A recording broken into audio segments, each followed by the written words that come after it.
The Declaration of Independence from A to Z by Catherine Osornio.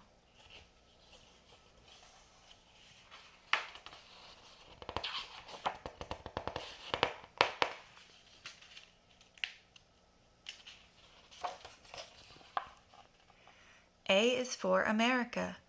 America was originally a group of 13 colonies along eastern North America.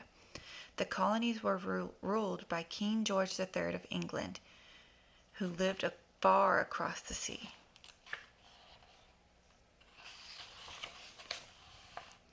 B is for Boston Tea Party. King George made the colonists pay extra tax for goods and services. He believed he could tax them on anything, including their tea. The colonists had no one in the British government to represent them. On one December night in 1773, a group of men and boys met at Boston Harbor. They were dressed like Mohawk Indians.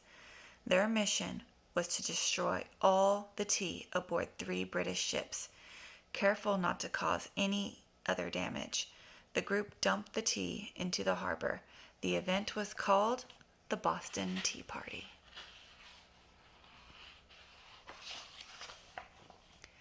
C is for Continental Congress. King George was angry, especially with the people of Boston. He made some new rules. There would be no more town meetings, and Boston Harbor would be closed until the tea was paid for. Soldiers were sent from Britain to America and were housed in people's homes without permission. The Continental Congress was formed in September of 1774 at Carpenter's Hall in Philadelphia to defend the rights of the colonists.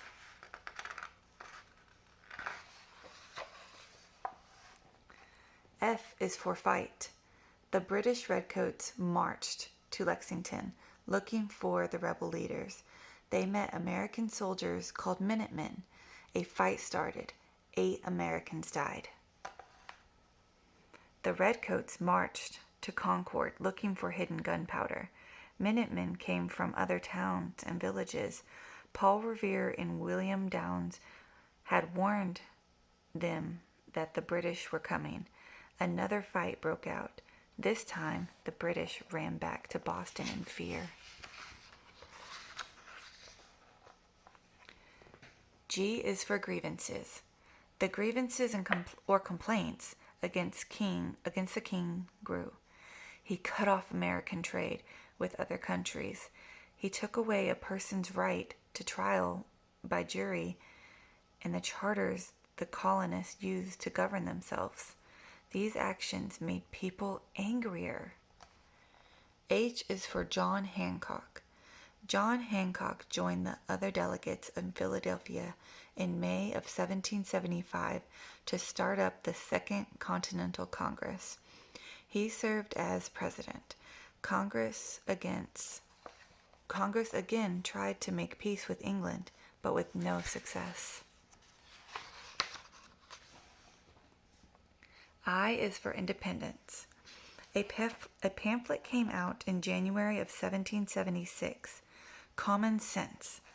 It was written by Thomas Paine, and he showed the colonists how it was common sense to seek independence from England. Within the first 3 months, 1 copy was sold for about every 16 people in the colonies. Richard Henry Lee of Virginia proposed that Congress take a vote for independence. Since many delegates needed to speak with their citizens back home, they agreed to meet early July of 1776 to vote. J is for Thomas Jefferson. A committee of 5 was appointed to write a declaration for independence. The members included Thomas Jefferson of Virginia, John Adams of Massachusetts, Roger Sherman of Connecticut, Benjamin Franklin of Pennsylvania, and Robert R. Livingston of New York. Thomas Jefferson was chosen to put their thoughts into words.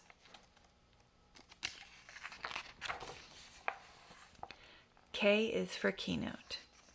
The keynote or main message of the Declaration was to tell the world why America should separate from England and create its own government.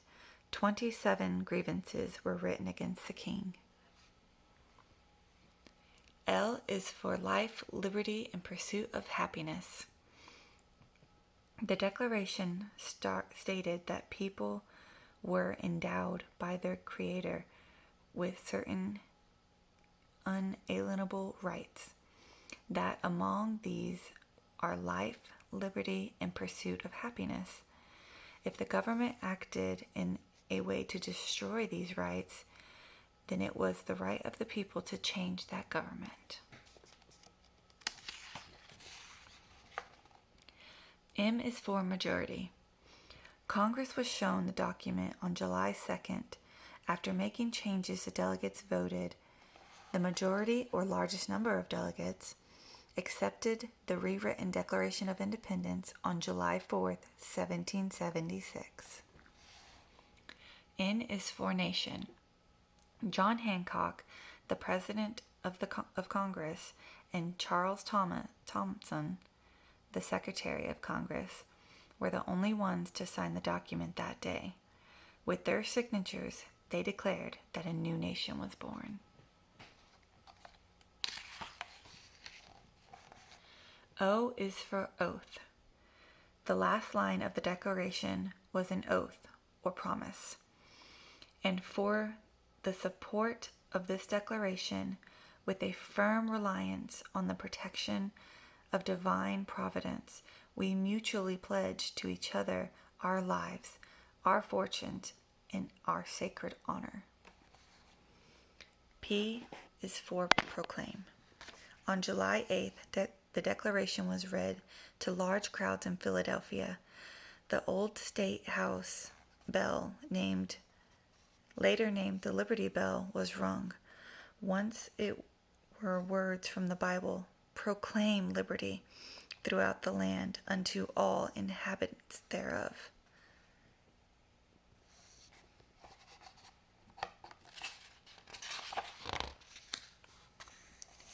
Q is for quill.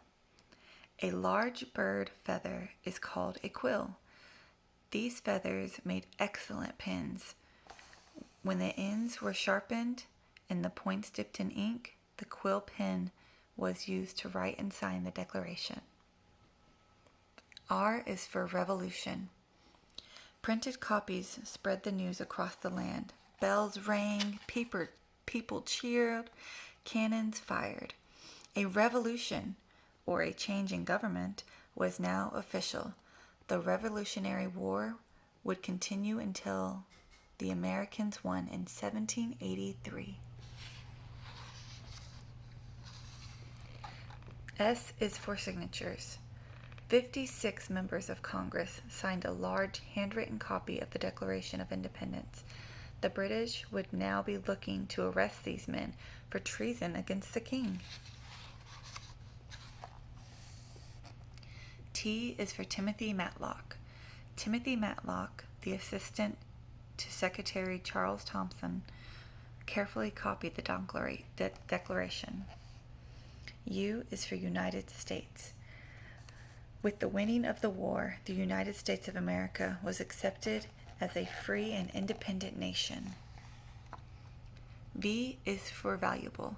Although the Declaration of Independence was to become one of the most valuable documents of the United States, it was not so well cared for in the beginning. It wasn't until 1876 that serious attention was given to its care.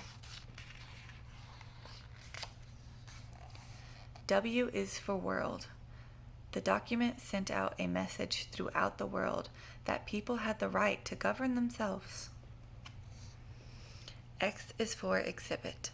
The Declaration of Independence is now exhibited in the National Archives building in Washington, D.C.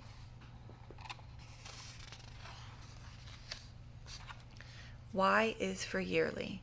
Every year, many citizens celebrate the 4th of July with picnics, fireworks, and the reading of the Declaration of Independence.